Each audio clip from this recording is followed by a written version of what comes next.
നമസ്കാരം. അഞ്ചാലുമൂട് മീഡിയയിലേക്ക് എല്ലാവർക്കും ഒരിക്കൽ കൂടി സ്വാഗതം. നമ്മുടെ പ്രദേശത്തെ ചെറുതും വലുതുമായ കലാകാരന്മാരെ പരിചയപ്പെടുത്തുന്ന ഈ വീഡിയോയിൽ ഇന്ന് നമുക്ക് അതിഥിയായി എത്തിയിരിക്കുന്ന ഒരു കലാകാരനുണ്ട്. പെരുമൺ സ്വദേശിയായ ശ്രീ ബൈജു സി ആചാര്യ. അനുകരണ കലയായ മിമിക്രിയിലൂടെ 35 വർഷങ്ങൾക്ക് മുമ്പ് കലാജീവിതം ആരംഭിച്ച പെരുമൺ സ്വദേശിയായ ഈ കലാകാരൻ ജീവിത പ്രാരാബ്ദങ്ങളുടെ കെട്ടുപാടിൽ തൻ്റെ കലാജീവിതത്തെ ഒരു വശത്തേക്ക് മാറ്റി നിർത്തി മറ്റൊരു മേഖലയിലേക്ക് കാൽവെച്ചു. ഒരുപക്ഷെ ആ കലാജീവിതം തുടർന്നിരുന്നുവെങ്കിൽ ഇന്ന് കാണുന്ന മിമിക്രിയിലെ സീനിയർ താരങ്ങളിൽ ഒരാളായി മാറുമായിരുന്നു. എങ്കിലും ജീവിതയാത്രയിൽ കലയെ മറക്കാതെ നെഞ്ചിലേറ്റി മുന്നോട്ടു നീങ്ങിയപ്പോൾ താമസിച്ചെങ്കിലും നേടിയ ചില നേട്ടങ്ങളെയും കഴിഞ്ഞുപോയ ആ കാലഘട്ടത്തെയും സ്മരിക്കുകയാണ് ഇവിടെ. അറിയപ്പെടാതെ പോയ ഈ കലാകാരൻ്റെ ആ അറിയാത്ത കഥകൾ ഒന്നറിയണ്ടേ? സ്വാഗതം ബൈജു സി ആചാര്യ. ബൈജുണ നമസ്കാരം. നമസ്കാരം. നമുക്ക് അണ്ണാന്ന് വിളിക്കാമല്ലോ അല്ലേ? നമ്മുടെ അണ്ണൻ തന്നെ ആണല്ലോ. തീർച്ചയായിട്ടും. ഞാനിപ്പോൾ അണ്ണനെ പറ്റിയുള്ള ഒരു വീഡിയോ ചെയ്യാനായിട്ട് ഇപ്പോൾ വന്ന് നിൽക്കാനുള്ള പ്രധാനപ്പെട്ട ഒരു കാരണമുണ്ട്. ഓക്കെ, എന്താണ്? ഈ ഇടയ്ക്ക് നമ്മുടെ ഫേസ്ബുക്ക് പേജിൽ അണ്ണന്റെ പേജിൽ ഒരു സംഭവം കണ്ടു, ഒരു അവാർഡ് കിട്ടിയതായിട്ട്. എന്തായിരുന്നു ആ അവാർഡ്? അത് നമ്മുടെ തിരുവനന്തപുരം സമഭാവന ചാരിറ്റബിൾ ട്രസ്റ്റിന്റെ ഇതായിട്ട് ഡബിങ് ആർട്ടിസ്റ്റിനുള്ള അവാർഡായിരുന്നു. ഡബിങ് ആർട്ടിസ്റ്റ് വർഗീസ് സ്മാരക ഡബിങ് ആർട്ടിസ്റ്റ് അവാർഡായിരുന്നു. ഏത് സിനിമയ്ക്കായിരുന്നു സംഭവം? അതായത് നമ്മളൊരു OTT പ്ലാറ്റ്ഫോമിലേക്ക് ഒരു ഫിലിം ചെയ്തിട്ടുണ്ടായിരുന്നു, ശിഷ്യൻ എന്ന് പറഞ്ഞിട്ട്. നമ്മുടെ ഒരു സുഹൃത്ത്, അതായത് ശ്യാംജി കെ ബാസി എന്ന് പറയും, അദ്ദേഹമാണ് അത് ഡയറക്റ്റ് ചെയ്തത്. അപ്പോൾ റേഡിയോ സ്റ്റാർ ആയിരുന്ന ഒരു കലാകാരൻ ശിവപ്രസാദ് സാറിന്റെ സ്റ്റോറി റേഡിയോ നാടകമായിരുന്നു, ഇത് ഫിലിമാക്കി മാറ്റിയത്. അതെ. അപ്പം അതിൽ നമുക്ക് OTT-യിൽ സ്റ്റാർ വാല്യൂ ഉണ്ടെങ്കിൽ അത് കിട്ടത്തുള്ളൂ. അപ്പം അത് കാരണം നമ്മളത് യൂട്യൂബിലേക്ക് അപ്ലോഡ് ചെയ്തു. അപ്പം അങ്ങനെ യൂട്യൂബിൽ അത് വന്നു. അത്യാവശ്യം നല്ല വ്യൂവേഴ്സ് ഒക്കെ ഉണ്ടായിരുന്നു. അപ്പം അതുമായിട്ട് ബന്ധപ്പെട്ടാണ് അങ്ങനെ ഒരു അവാർഡ് കിട്ടിയത്.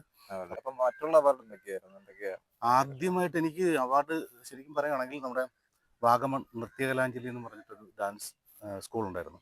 അപ്പോൾ അവിടെ ഒരു ഇനാഗുറേഷൻ ആയിട്ട് വിളിച്ചു. മൂലവട്ടത്തൊരു കോളേജിൽ വർക്ക് ചെയ്യുന്ന സമയത്ത് അപ്പോഴാണ് അവിടുത്തെ ഒരു അവാർഡാണ്, അവിടുത്തെ ഒരു മികച്ച കലാകാരൻ എന്ന നിലയിലുള്ള ഒരു അവാർഡാണ് ആദ്യമായിട്ട് കിട്ടുന്നത്. അവിടുന്ന് കിട്ടി. അത് കഴിഞ്ഞിട്ട് വരുന്നത് സ്നേഹക്കൂട് ചാരിറ്റബിൾ ട്രസ്റ്റിൽ ചാരിറ്റി ബേസ് ചെയ്തിട്ടുള്ള ഒരു അവാർഡ്. അപ്പോൾ കലാകാരൻ എന്ന നിലയിലും ചാരിറ്റി ബേസ് ചെയ്തിട്ടും ആണ് കൂടുതലും കിട്ടിയിട്ടുള്ളത് അവാർഡ്. കലാകാരൻ ഇപ്പൊ ഡബിങ് ആർട്ടിസ്റ്റ് എന്ന് പറഞ്ഞു. അതെ. ഈ ഡബിങ് ആർട്ടിസ്റ്റിലേക്ക് വരണമെന്ന് വെച്ച് കഴിഞ്ഞാല് ശബ്ദമാണ് അവിടുത്തെ പ്രധാനം. അതെ, ഈ തീർച്ചയായിട്ടും. ശബ്ദത്തിന് പിറകില് എന്തെങ്കിലും ഒരു സംഭവം കാണുമല്ലോ. അല്ല, ഓൾറെഡി സതീഷിന് അറിയാവുന്നതല്ല തന്നെ. ശരിക്കും നമുക്ക് മിമിക്രി ആണല്ലോ. എൻ്റെ സ്കൂൾ കാലഘട്ടത്തിൽ തുടങ്ങി, ഒരു 7ാം ക്ലാസ്സിൽ തുടങ്ങി മിമിക്രിയിൽ സ്റ്റാർട്ട് ചെയ്തു. പിന്നീട് പ്രൊഫഷണൽ സമിതികളിൽ കുറേ സമിതികളിൽ വർക്ക് ചെയ്തു. പ്രൊഫഷണൽ സമിതി എന്ന് പറയുമ്പോൾ മിമിക്രി ബേസ് ചെയ്തിട്ടുള്ള സമിതികൾ, പിന്നെ ഗാനമേള. ഏതൊക്കെയായിരുന്നു ആ സംഭവങ്ങൾ? ഏതൊക്കെയായിരുന്നു സമിതികൾ? അത് ആദ്യമായിട്ട് നമ്മൾ സർഗ എന്ന് പറഞ്ഞിട്ടൊരു സമിതി സ്റ്റാർട്ട് ചെയ്തിട്ട്, പക്ഷെ അതൊന്നും വലിയ ഒരു പ്രൊഫഷണൽ സമിതി എന്ന് പറയാൻ പറ്റില്ല. നമ്മുടെ പറയാനുള്ള മിമിക്രിക്കാർ പറയാനുള്ള മാട്ട, അതേപോലത്തെ ഒരു സെറ്റപ്പായിരുന്നു. ചെറിയ രീതിയിലുള്ള പ്രോഗ്രാംസ് ഒക്കെ ആയിരുന്നു. പിന്നെ അത് കഴിഞ്ഞിട്ട് ഗരിസ എന്ന് പറഞ്ഞിട്ട്, അത് രണ്ടുമാണ് നമ്മുടെ സ്വന്തം എന്ന് പറയാനുള്ള ഒരു ഇത്. അപ്പം അതിൽ പിന്നെ അതും കഴിഞ്ഞിട്ട് അതിനിടയ്ക്ക് തന്നെ പ്രൊഫഷണൽ ആയിട്ടുള്ള സമിതികൾ, കലാരസിക, ഹാസ്യാഞ്ജലി, ഹാസ്യരസിക, പിന്നെ ഹാസ്യഭാവന, നമ്മളിപ്പോ ഈ സമിതിയുടെ പേര് പറയുമ്പോൾ മിക്കവാറും ഉള്ളവർക്കൊന്നും ചിലപ്പം പെട്ടെന്ന് അറിയാൻ പറ്റില്ല. അതെ. അവിടെ ഉണ്ടായിരുന്ന കലാകാരന്മാരുടെ പേര് പറഞ്ഞു. അവിടെ ഉണ്ടായിരുന്ന ഇപ്പോഴത്തെ പല സ്റ്റാഴ്സും, കാരണം പക്ഷെ ഇപ്പം പറയുമ്പോൾ അത് പലരും നമ്മൾ തിരിച്ചറിയത്തില്ല. കാരണം അറിയില്ലെന്നില്ല, അത് മനസ്സിലായില്ല, അത് ഏതായിരുന്നു. അതുകൊണ്ടായിരിക്കാം. പക്ഷെ അങ്ങനെയാണ്. എത്ര വർഷമായി ഈ സമിതികളിൽ? അന്നത്തെ ആ കാലഘട്ടം സ്കൂൾ കാലഘട്ടം തൊട്ട് ഏകദേശം 35 വർഷത്തോളം. 35 വർഷം. അപ്പൊ എന്തായാലും എന്റെ ഒരു ഡിഫറെന്റ് ഫിഗർ എല്ലാം എന്തായാലും മാറിയിട്ടുണ്ട്. ഒരു ഇതുകൊണ്ടായിരിക്കാം. അതെ. നമ്മള് പ്രൊഫഷണൽ ആയിട്ടുള്ള ആർട്ടിസ്റ്റുകളുടെ കാര്യം പറഞ്ഞില്ലേ? അപ്പൊ ഈ ആർട്ടിസ്റ്റുകൾ ഏതൊക്കെയായിരുന്നു കൂടെ വർക്ക് ചെയ്തിട്ടുണ്ടായിരുന്ന, ഇന്ന് മെയിൻ സ്ട്രീമിൽ നിൽക്കുന്ന ഏതെങ്കിലും ആർട്ടിസ്റ്റുകൾ? ഇന്ന് ഒത്തിരി, അത് എന്താ പറയാ, പറയുമ്പോ ഒരുപാട് ആൾക്കാരുണ്ട്. എടുത്തു പറയാൻ പറ്റുന്ന ഒരു 4-5 പേര്. ഇപ്പൊ നമുക്ക് ശരിക്കും പറയാൻ പറ്റുന്ന, നമുക്ക് ഇപ്പോഴും മറക്കാത്ത കുറച്ച് 1-2 ആൾക്കാരിൽ ഒരാൾ മെയിനായിട്ടുള്ള നമ്മുടെ കിരൺ സരിക എന്ന് പറഞ്ഞാൽ, ഞങ്ങള് വീട്ടിൽ വന്നിട്ട് ഞങ്ങൾ ആ ടീമുകൾ, അന്നത്തെ ടീമുകളിലുള്ള കുറെ ആൾക്കാരുണ്ട്. അതിൽ ഒരാള് കിരൺ സരിക വീട്ടിൽ വന്നിട്ട് ഞങ്ങൾ പ്രാക്ടീസ് ചെയ്തിട്ട് പ്രോഗ്രാം ചെയ്തിട്ട് ഈക്വലായിട്ട് ഡിവൈഡ് ചെയ്ത്, അത് എത്ര രൂപയെന്ന് പറയുന്നില്ല, അന്നത്തെ എമൗണ്ട് അത്രയും വളരെ കുറവാണ്. അത്രയാന്ന് പറഞ്ഞാൽ അങ്ങനെ ഡിവൈഡ് ചെയ്തെടുത്തിട്ടുള്ള ഉം. അതേപോലെ തന്നെ അതിനകത്തുള്ളത് കുറെ ശ്യാം മങ്ങാട് അങ്ങനെ പിന്നെ ഇപ്പോഴത്തെ മലയാള സിനിമയിലെ വലിയ ആൾക്കാരൊക്കെ ഉണ്ട്. പക്ഷെ പറഞ്ഞിട്ട് അത് പറയുന്നില്ല വെച്ചാൽ ഉം. അത് പറയുമ്പോൾ ഒരു സങ്കടമുണ്ട്. കാരണം എന്ന് വെച്ചാൽ ഉം. എറണാകുളത്ത് എറണാകുളത്ത് വർക്ക് ചെയ്യുന്ന സമയത്ത് അദ്ദേഹത്തെ വിളിച്ച സമയത്ത് ഉം. ആളിയാ എവിടെയാണെന്ന് ചോദിച്ചതിന് ശേഷം അപ്പൊ ഞാൻ പറഞ്ഞു ഇങ്ങനെ ഞാൻ എറണാകുളത്തുണ്ട്, ഉം. നിങ്ങൾ എറണാകുളത്തുണ്ടല്ലോ, അപ്പൊ അതാണ് വിളിച്ചത്. ആ ആളെ ഞാൻ വണ്ടി ഓടിച്ചോണ്ടിരിക്കാൻ വിളിക്കാം എന്ന് പറഞ്ഞു. ഉം. പിന്നെ അത് വിളിച്ചതൊന്നുമില്ല. പിന്നീട് അതിനുശേഷം വീണ്ടും അതുപോലെ വിളിച്ചപ്പോൾ ആരാ, ഞാൻ പറഞ്ഞു ഇങ്ങനെയാണ് ബൈജു സി ആചാര്യ എന്ന സമിതിയിലൊക്കെ വർക്ക് ചെയ്ത്. ആ പറ അപ്പൊ എവിടെയാ? അപ്പൊ ഞാൻ പറഞ്ഞു എറണാകുളത്തുണ്ട്, ഞാൻ ഇപ്പൊ തിയേറ്ററിലാണ് വിളിക്കാം എന്ന് പറഞ്ഞു. ഉം. മൂന്നാമത് വിളിച്ചപ്പം പറഞ്ഞപ്പം പുള്ളിക്ക് ഉം. മനസ്സിലായിട്ടേ ഇല്ല, ഒരു ഉം. പരിചയമില്ല. അതുകൊണ്ട് അത് വലിയൊരു കലാകാരനായതുകൊണ്ട് ഉം. ആ ഒരു നെഗറ്റീവ് കൊണ്ട് പേര് പറയുന്നില്ല. എന്തായാലും അങ്ങനെ പോട്ടെ. ഇപ്പം നമുക്ക് പറയാൻ പറ്റത്തില്ല, ഓരോരുത്തരുടെ സാഹചര്യങ്ങളും അല്ല, ഉണ്ടാവാൻ അങ്ങനെ വെച്ച് പറ്റില്ല. നോക്കുകയാണെങ്കിൽ നമ്മുടെ കലാഭവൻ പ്രജോദ് എന്ന് പറഞ്ഞ വ്യക്തി, ഉം. ആ പ്രജോദനം ശരിക്കും പുള്ളിയൊക്കെയാണ് പുള്ളി ടിനിറ്റോം ഒക്കെയാണ് ശരിക്കും ടിൻചറിനൊക്കെയാണ് നമ്മൾ മിമിക്രിയുടെ ഡയലോഗ്സ് ഒക്കെ പറഞ്ഞിട്ടുള്ളത്, സ്റ്റാർസിന്റെ ഡയലോഗ്സ് ഒക്കെ ഉം. ഉം. പഠിപ്പിച്ചിട്ടുള്ളത്. അപ്പം അവരൊക്കെയെന്ന് വെച്ചാൽ ഇപ്പോഴും കണ്ടു കഴിഞ്ഞാൽ എവിടെ കണ്ട് പരിചയമുണ്ട് മോനെ, സോറി കേട്ടോ മോനെ, അത് പെട്ടെന്ന് മനസ്സിലാവും. ഉം. ആ ഒരു എനിക്ക് അറിയാം, പക്ഷെ എവിടെ നിന്ന് കിട്ടുന്നില്ല. അങ്ങനെ ഞാൻ പറയുമ്പോഴാണ് ഓക്കെ അപ്പം മനസ്സിലാവും. ഉം. ഉം. പക്ഷേ പ്രോഗ്രാം ചെയ്തിട്ട് ഈ പറഞ്ഞ പോലെ ഈ അന്നത്തെ കാലത്ത് ഈക്വലായിട്ടാണ് ഡിവൈഡ് ചെയ്തിരിക്കുന്നത്. കാരണം എല്ലാവർക്കും ഒരു വലിയ വലിയ പേയ്മെന്റ് അങ്ങനെ എന്നുള്ളതില്ല. ഉം. കൂടുതലും മാട്ട പ്രോഗ്രാംസ്, ഉം. മാട്ടത്തിൽ എന്നുള്ള രീതിയിൽ. ഉം. അപ്പൊ അങ്ങനെയൊക്കെ അതിനൊക്കെ ഈ പറഞ്ഞ അങ്ങനത്തെ ഒരു അവസ്ഥ ഉണ്ടായിട്ടും മനസ്സിലായില്ലെങ്കിൽ ഓർക്കുന്നില്ലെങ്കിൽ മറ്റൊരു കാര്യം കൂടി പറയാം. നമ്മൾ എന്തായാലും ബൈജോണിനെ ഞാൻ നേരിട്ട് അറിയാവുന്നതുകൊണ്ടും ഈ കലാകാരന്മാരുടെ ഇടയിലേക്ക് വന്ന ഒരു പേര് ഇപ്പോഴും എന്തോ ഹൈഡ് ചെയ്യുന്നതായിട്ട് തോന്നുന്നു. അതെ ആരാന്ന് മനസ്സിലായോ? വിട്ടുപോയതാണ്? ഇല്ല ഇല്ല. അല്ല നമ്മുടെ കൊല്ലം സുധിച്ചേട്ടനെ പറ്റി ഒന്നും അറിയില്ല? അയ്യോ, സുധി ശരിക്കും അത് സുധിയുടെ കാര്യത്തിൽ നമുക്ക് സുധി ഒരുപാട് സമിതികളിൽ എനിക്ക് വർക്ക് ചെയ്തിട്ടുണ്ട്. മീൻസ് വർക്ക് ചെയ്യുന്ന വെച്ചാൽ പുള്ളിയാണ് ഡയറക്ടർ. ലാസ്റ്റ് ഞാൻ കലാരസികയിലാണ് വർക്ക് ചെയ്തത്. അതിന് മുമ്പ് കലാരസിക്ക് മുമ്പ് ഒരു 2 സമിതിക്ക് മുമ്പോ അങ്ങനത്തെ ആണെന്ന് ഹാസ്യാഞ്ജലിയിലാണ് ഞങ്ങൾ സുധിയും ഞാനും ലാസ്റ്റ് വർക്ക് ചെയ്യുന്നത്. അതിനുശേഷം പിന്നെ കാരണം സുധി ഞങ്ങൾ ഒരുമിച്ച് പ്രോഗ്രാം, സുധി അന്ന് സുരാജ് വെഞ്ഞാറമൂടിന്റെ ഡിസ്കവറിയിൽ വർക്ക് ചെയ്തുകൊണ്ടിരിക്കുക.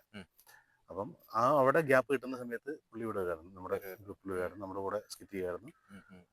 ശരിക്കും സുധി ഒരു വലിയ കലാകാരൻ തന്നെയായിരുന്നു.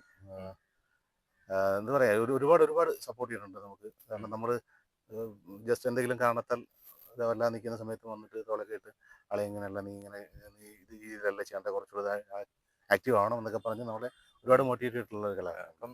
അപ്പൊ ഏകദേശം മിക്കവാറും ആ ഒരു സമയത്ത് ഇന്ന് മെയിൻ സ്ട്രീമിൽ നിൽക്കുന്ന ഒട്ടനവധി മിമിക്രി കലാകാരന്മാരോടൊപ്പം അന്ന് സ്റ്റേജ് ഷെയർ ചെയ്തിട്ടുള്ള തീർച്ചയായിട്ടും എക്സ്പീരിയൻസ് ഉണ്ട് ഇല്ലേ? അപ്പം എന്തുകൊണ്ടാണ് അവരെല്ലാം ആ ലെവലിലേക്ക് പോയപ്പോ അതിൽ നിന്നും മാറി നേരെ ഇപ്പൊ വേറൊരു പ്രൊഫഷനിലേക്ക് പോകും? അല്ല, നേരത്തെ ഞാൻ പറഞ്ഞല്ലോ, അന്നത്തെ കാലത്ത് ഈ എമൗണ്ട് എന്ന് പറഞ്ഞാൽ നമുക്ക് കിട്ടുന്ന ഫണ്ട് എന്ന് പറഞ്ഞാൽ ആ പേയ്മെന്റ് വളരെ കുറവാണ്.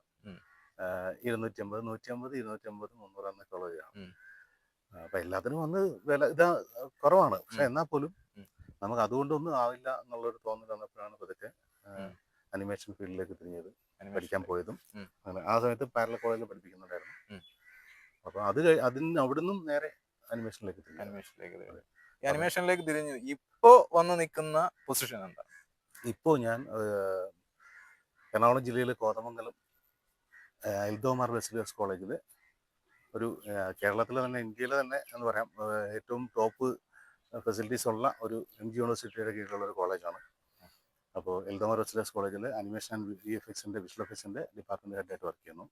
അവിടെ 2D ആണ് പഠിപ്പിക്കുന്നത്, 2D അനിമേഷൻ ആണ് പഠിപ്പിക്കുന്നത്. അപ്പം കലാരംഗത്തു നിന്നും നേരെ പ്രൊഫഷണലായിട്ടുള്ള ഒരു, അതായത് ഒരു അനിമേഷൻ അല്ലേ, ഒരു ടീച്ചിങ് എന്ന് പറയുന്ന മേഖലയിലേക്ക് കയറി. അപ്പം ഇതിന്റെ രണ്ടിന്റെ ഇടയ്ക്ക് കലയുണ്ട്, ഇതേപോലെ ടീച്ചിങ് ഉണ്ട്. ഇനി ഇത് രണ്ടിനെയും ബാലൻസ് ചെയ്ത് കൊണ്ടുപോകാൻ എന്തെങ്കിലും ചെയ്യാറുണ്ടോ? അല്ല, അങ്ങനെ ഇപ്പൊ ചെയ്യുന്നില്ല. അപ്പൊ കാരണം വെച്ചാൽ മിമിക്രി എന്ന് പറയുമ്പോൾ നമ്മൾ ഏറ്റവും കൂടുതൽ മിമിക്രി തന്നെയായിരുന്നു. ഗാനമേളയ്ക്കൊക്കെ പങ്കെടുത്തിട്ടുണ്ടെങ്കിലും ഒരു വലിയ സിംഗർ എന്നുള്ളത് പറയാൻ പറ്റില്ല, എങ്കിലും ചുമ്മാ സിംഗർ എന്ന് പറയുമായിരുന്നു. അത്യാവശ്യം ചെറിയ പാട്ടുകളൊക്കെ പാടത്തുണ്ടായിരുന്നു. പക്ഷെ ഏറ്റവും കൂടുതൽ പ്രാധാന്യം മിമിക്രിക്കായിരുന്നു. പക്ഷെ ഇപ്പം മിമിക്രി എന്ന് പറയുമ്പോൾ നമുക്ക് പേടിയാണ്. കാരണം നമ്മുടെ പെർഫെക്ഷൻ ലെവൽ മഹേഷ് കുഞ്ഞുമോൻ അവരൊക്കെ വന്ന് വേറെ ലെവലാക്കി ഉൾപ്പെടെയുള്ള സ്റ്റാർസ് വന്നിട്ട് നമ്മളൊക്കെ അന്ന് ഒരു ജസ്റ്റ് ത്രോട്ട് ചെക്ക് ചെയ്തിട്ടാണ് പോകുന്നത്. ഉം. ഇവിടെ സെക്കൻഡ്സ് കൊണ്ട് മാറുകയാണ് ഓരോ ജസ്റ്റ് എന്താ പറയാ വെറും സെക്കൻഡുകളിൽ അടുത്ത വോയിസിലേക്ക് മാറി പോയിക്കൊണ്ടിരിക്കുകയാണ്.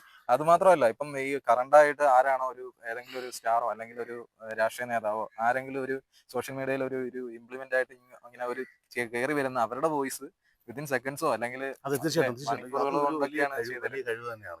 ഞാൻ അതിപ്പം മഹേഷിനെ കണ്ട സമയത്ത് ചോദിച്ചു ഇതെങ്ങനെയാണ് ഇത്രയും പെട്ടെന്ന്. അത് ചേട്ടാ പ്രാക്ടീസ് കൊണ്ട് കിട്ടിയാണ്. ഞാൻ വർഷങ്ങളായിട്ട് പ്രാക്ടീസ് ചെയ്യുമായിരുന്നു. പിന്നെ എന്തോ ഭാഗ്യത്തിന് ഇന്ന് കയറി ക്ലച്ച് പിടിച്ചു എന്ന് പറയാം.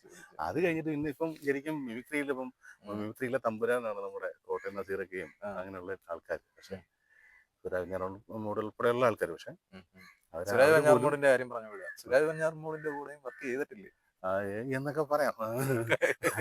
അതെ അതെ.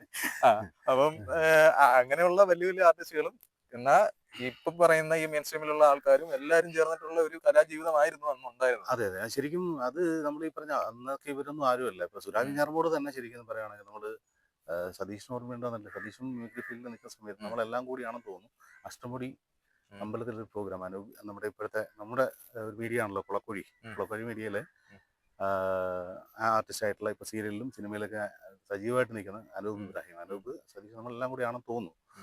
അഷ്ടമുടിയിൽ ഒരു പ്രോഗ്രാം ചെയ്യുന്ന സമയത്ത് അവിടെ അഷ്ടമുടി അമ്പലത്തിന്റെ ഫ്രണ്ടിൽ ഒരു പോസ്റ്റർ ഒട്ടിച്ചിരിക്കുന്നു. അവിടെ സുരാജ് വി എന്ന് പറഞ്ഞിട്ട് ഡയറക്ഷൻ സുരാജ് വി. ആ സമിതിയുടെ പേര് ഞാൻ മറന്നുപോയത്. അന്ന് എനിക്ക് തോന്നുന്നു മറ്റേ അബീക്കൊക്കെ വന്നിട്ടുണ്ടായിരുന്നു അല്ലേ? പക്ഷെ അല്ല, അന്ന് സുരാജ് ഞാർമൂടൊന്നും വലിയ ആർട്ടിസ്റ്റ് ഒന്നും ആയില്ല. എനിക്ക് തോന്നുന്നു അബിയൊക്കെ ആയിരുന്നു അവരുടെ മെയിൻ മമ്മൂക്കയുടെ ഫിഗർ ശരിക്കും ചെയ്തുകൊണ്ടിരുന്ന അബിക്കൊക്കെ തന്നെയാണ്. പിന്നാണല്ലോ സുരാജ് വന്നത്. സുരാജ് സരികയിലൊക്കെ വരുമ്പോഴാണ് ഇതിലൊക്കെ പോയത്. അപ്പം ഏറ്റവും കൂടുതൽ ഒരു ഇതെന്ന് വെച്ചാൽ ഓക്കെ അത് പറഞ്ഞു തന്നപ്പം അന്ന് നമ്മൾ ഇതാരുടെ സുരാജ് ജീവി എന്ന് ചിന്തിക്കുമായിരുന്നു. പക്ഷെ പിന്നീട് പതുക്കെ വന്ന് പുള്ളി ഒരു വളർച്ച, ഒരു വല്ലാത്ത വളർച്ച. ഒരുപാട് മിനി സ്ക്രീനിൽ ജഗബോ വന്നപ്പോഴത്തേക്ക് പുള്ളിയുടെ ലെവൽ മാറി. വേറൊരു കാര്യം ഞാൻ പറയാൻ വന്നപ്പോൾ നമ്മുടെ സുരാജ് വെഞ്ഞാറമൂട് എന്ന് പറഞ്ഞപ്പോഴത്തേക്കും പുള്ളിയേക്കാളും കൂടുതൽ ഫ്രണ്ട്ഷിപ്പ് ഉള്ള വേറൊരാളുണ്ടായിരുന്നു അല്ലേ? മറക്കുന്നു. സുരാജ് ഏട്ടന്റെ വല്യച്ഛന്റെ മകൻ അല്ലേ, അരുൺ. അയ്യോ അത് വേറെ. അത് സത്യം പറയുമ്പോൾ ഇപ്പൊ ശരിക്കും ഒരു വല്ലാത്തൊരു അനുഭവമാണ്. കാരണം നമ്മുടെ എറണാകുളത്ത് പോയതിനു ശേഷം എറണാകുളം ഞാൻ തിരുനെല്ലി ആണ് വർക്ക് ചെയ്തുകൊണ്ടിരുന്നത്. അപ്പം എറണാകുളത്തേക്ക് വിളിച്ചപ്പോൾ ഇങ്ങനെ ഒരു വേക്കൻസി ഉണ്ടെന്ന് പറഞ്ഞ് വിളിച്ചപ്പോൾ ആദ്യം ചിന്തിച്ചത് സിനിമയാണ്. കാരണം സിനിമ കൂടുതൽ എറണാകുളത്താണല്ലോ. അപ്പം എറണാകുളം പോയാൽ സിനിമയൊക്കെ ചെയ്യാം എന്നൊക്കെ ഉള്ള ഒരു പ്രതീക്ഷയിലാണ് ചെന്നത്. പക്ഷേ സിനിമാക്കാരെ കൂടുതലും പരിചയപ്പെടാൻ എന്നുള്ള ഒരു അവസരം ഉണ്ടായതല്ലാതെ സിനിമയ്ക്ക് നമ്മൾ ഇപ്പോഴും നമുക്കൊരു കോംപ്ലക്സ് ഉണ്ട്. അടുത്ത് നമ്മൾ ചോദിക്കാറില്ല ഒരു ഇത് അങ്ങനെ ഒരു വിഷയമുണ്ട്.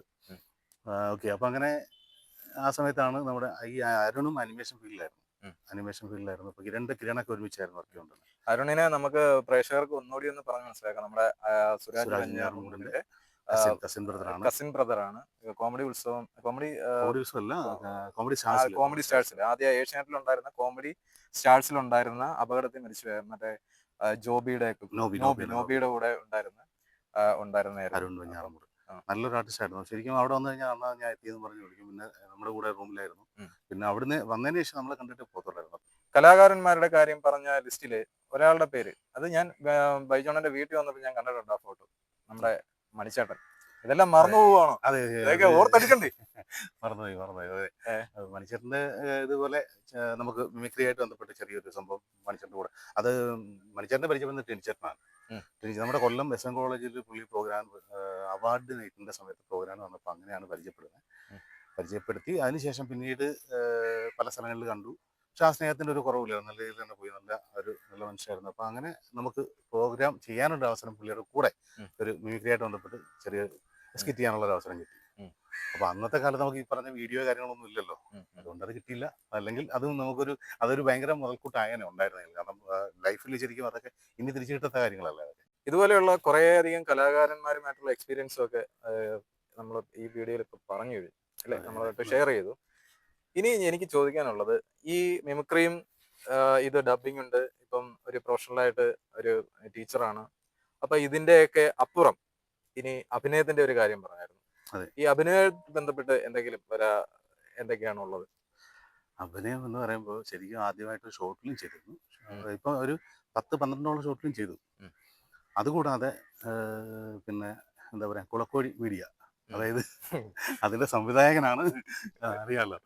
അപ്പം അതിൽ തന്നെ നമുക്ക് ഒരുപാട് കാര്യങ്ങൾ, ഒരുപാട് ഒരു വെബ് സീരീസ്, പിന്നെ 3 എപ്പിസോഡിൻ്റെ ഒരു വെബ് സീരീസ്, പിന്നെ ഒരു ഷോർട്ട് ഫിലിംസ്, ഷോർട്ട് വീഡിയോസ് കുറച്ച് ചെയ്യാൻ പറ്റി. കുറേയൊക്കെ സമയം കിട്ടാത്തതുകൊണ്ടും കുറേ അതെ, സമയത്തിന്റെ പ്രശ്നം കൊണ്ടാണ് നമ്മുടെ നമുക്ക് കുളക്കോഴി വരും. ഒരു സൈഡിലോട്ട് മാറിയിരിക്കുന്നത്. അതെ അതെ തീർച്ചയായും അതും കൂടി ഒന്ന് ഉയർത്തിക്കൊണ്ട് വരണം. തീർച്ചയായിട്ടും കലാകാരന്മാർ നമ്മുടെ തീർച്ചയായിട്ടും പുറകെ തന്നെയുണ്ട്. നമ്മുടെ ഈ അതെ സമയത്തിന്റെ ഒരു പ്രശ്നം കൊണ്ടാണ്. അതെ എന്തായാലും ഏറ്റവും വലിയൊരു ആഗ്രഹം, എല്ലാ കലാകാരന്മാരുടെ ആഗ്രഹമാണ് മെയിൻ സ്ട്രീമില്, അതായത് സിനിമ, അല്ലെ? സിനിമയില് ഒന്നും അല്ലെങ്കിൽ ഒരു ഒരു മുഖമെങ്കിലും ഒന്ന് കാണിക്കുക, ഒരു ഡയലോഗെങ്കിലും പറയുക എന്നുള്ളത്, അല്ലെ? തീർച്ചയായിട്ടും ഒരു ഒരു അങ്ങനെ ഒരു ഒരു വലിയ ആഗ്രഹത്തിനപ്പുറം ഒരു ചെറിയൊരു ആഗ്രഹം എങ്കിലും പറയാം. അതെ അതെ അപ്പൊ എന്തായാലും ഇപ്പോ സിനിമയുടെ ഒരു ചവിട്ടുപടി ഡബിങ് എന്നുള്ള രീതിയിലേക്ക് ഒന്ന് കാലെടുത്ത് വെച്ചു. അത് കൂടാതെ ഒരു സംഭവം കൂടി ഉണ്ട്. ഉം. ഒരു സിനിമയിൽ മുഖം കാണിച്ചിട്ടുണ്ട്, പക്ഷെ ഉം, ഉം. അത് ഞാൻ രഹസ്യമാക്കി വെച്ചേക്കും. പടം വന്നിട്ട് പറയാമല്ലോ എന്ന് വെച്ചാൽ അതെ. ചെറിയൊരു വേഷമാണ്. ഉം. അത് സിനിമയുടെ കാര്യമാണ്, നമുക്ക് പറയാൻ പറ്റില്ല. കാരണം അതെ. ഇപ്പൊ ഡബ് ചെയ്തിട്ടുണ്ട്, കുറച്ച് ചെറിയ സംഭവങ്ങളൊക്കെ ചെയ്തിട്ടുണ്ട്, പക്ഷെ അതിലൊന്നും നമ്മുടെ പേര് വന്നിട്ടില്ല. എന്തായാലും നമ്മുടെ നാട്ടിലെ പെരുമൺ ഈ പ്രദേശത്തുള്ള ഒരു വലിയ കലാകാരൻ എന്ന് വേണം പറയാനായിട്ട്. കാര്യം ഇത്രയധികം എക്സ്പീരിയൻസ് ഉള്ള ഒരു കലാകാരനെ നമ്മുടെ ഈ നാട്ടില് ഒട്ടുമിക്ക ആൾക്കാർക്കും അറിയില്ല എന്നുള്ളതാണ്. പക്ഷെ അദ്ദേഹത്തിന്റെ കലാജീവിതം നമ്മൾ പുറകിലേക്ക് നോക്കിക്കഴിഞ്ഞാൽ ഒട്ടനവധി എക്സ്പീരിയൻസോട് കൂടിയ ഒരു കലാകാരൻ. അദ്ദേഹത്തിന്റെ ജീവിതയാത്ര തുടരുകയാണ്, ഒപ്പം കലാജീവിതവും. ഈ പറഞ്ഞതുപോലെയുള്ള ഡബ്ബിംഗ് ആർട്ടിസ്റ്റ് എന്ന നിലയിൽ ഒരു അവാർഡ് നേടി നിൽക്കുന്ന ഇദ്ദേഹത്തിന് ഇനിയുള്ള ജീവിത പാതയിൽ ഒരുപാട് അവസരങ്ങൾ കിട്ടണം, കിട്ടിക്കൊണ്ടേയിരിക്കണം എന്നുള്ള ആത്മാർത്ഥമായ പ്രാർത്ഥനയാണുള്ളത്. ഇനിയുള്ള എന്തൊക്കെയാണ് സങ്കല്പങ്ങൾ, എന്തൊക്കെയാണ് എയിമുകൾ എന്തെങ്കിലും ഉണ്ടെങ്കിൽ എന്തായിരിക്കാം? അല്ല, നേരത്തെ പറഞ്ഞ സിനിമയൊക്കെ തന്നെയാണ് ലക്ഷ്യം. പിന്നെ ഇപ്പോൾ ഞാൻ പറഞ്ഞപ്പോൾ ഒരു സിനിമ ചെയ്തു. ഉം. അതിൽ ആദ്യത്തെ ഒരു ലാസ്റ്റ് ഭാഗമാണ്. അതിൽ 5 ദിവസം, ലാസ്റ്റ് ഷൂട്ടിനോട് അടുപ്പിച്ച സമയത്താണ് 5 ദിവസം വിളിച്ചത്. അപ്പോൾ എനിക്ക് ഈ പറഞ്ഞ സമയം ഒരു വിഷയമാണല്ലോ. അത് കാരണം 5 ദിവസം ഷൂട്ടിന് എനിക്ക് പോകാൻ പറ്റിയില്ല. അത് പറഞ്ഞ കുഴപ്പമില്ല, അടുത്ത എൻ്റെ സ്റ്റുഡൻ്റ് ആയിരുന്നു ഡയറക്ടർ. അപ്പം അതുകൊണ്ട് തന്നെ നമുക്കങ്ങനെ ഒരു കോംപ്ലക്സ് തോന്നിയില്ല. നേരെ പോയി 2 ദിവസം കൊണ്ട് കുഴപ്പമില്ലാത്ത, ശ്രദ്ധിക്കുന്ന, പിന്നെ എന്നാൽ വലിയതല്ലാത്ത ഒരു ചെറിയ ചെറിയ വേഷം. വേഷം. പക്ഷെ എന്തായാലും നമ്മൾ തുടക്കക്കാരായതുകൊണ്ട് ചെയ്ത് നമുക്ക് വരുമ്പോൾ ആ, എത്രത്തോളം ഉണ്ടാവും പറയാൻ പറ്റില്ല. അതെ അതെ. എന്തായാലും തീർച്ചയായും നമുക്കിപ്പോ ഇവിടെ മഴയൊക്കെ ചെറുതായിട്ട് അതെ പിടിക്കാൻ തുടങ്ങി. അത് ചിലപ്പം ഒരു ശുഭലക്ഷണമൊക്കെ ആവാം ആയിരിക്കാം. എന്നൊക്കെ പറയുന്നു. തീർച്ചയായും ഈ കലാകാരനെ നിങ്ങളെല്ലാവരും ഒന്ന് അറിയുക, മനസ്സിലാക്കുക. അദ്ദേഹത്തിന്റെ കലാജീവിതത്തെ പറ്റി നമ്മളിപ്പോൾ ഇവിടെ അവതരിപ്പിച്ചു കഴിഞ്ഞു. അപ്പം എല്ലാവിധ ഭാവുകങ്ങളും ഒരിക്കൽ കൂടി നേടുകയാണ്. താങ്ക് യു തീർച്ചയായിട്ടും. അപ്പം ഒരു കാര്യം കൂടി പറയാനുണ്ട്. കുളക്കോഴി മീഡിയ ഒന്ന് ഉയർത്തിക്കൊണ്ട് വന്നാൽ എനിക്കും വീണ്ടും എന്തെങ്കിലുമൊക്കെ ഒന്ന് തീർച്ചയായും തീർച്ചയായും നമുക്ക് ഈ പറഞ്ഞ പോലെ സമയം ഒരു പ്രശ്നമാണ്. അതെ അതെ എന്തായാലും ഈ ഓണം നമുക്കൊരു ചെയ്യണമെന്ന് ആഗ്രഹമുണ്ട്. എന്തായാലും നോക്കാം. അപ്പൊ എന്തായാലും എല്ലാവിധ ആശംസകളും നേരുകയാണ്. തുടർന്നും കലാജീവിതത്തിൽ നല്ല നല്ല അവസരങ്ങൾ നേടി മുന്നേറട്ടെ.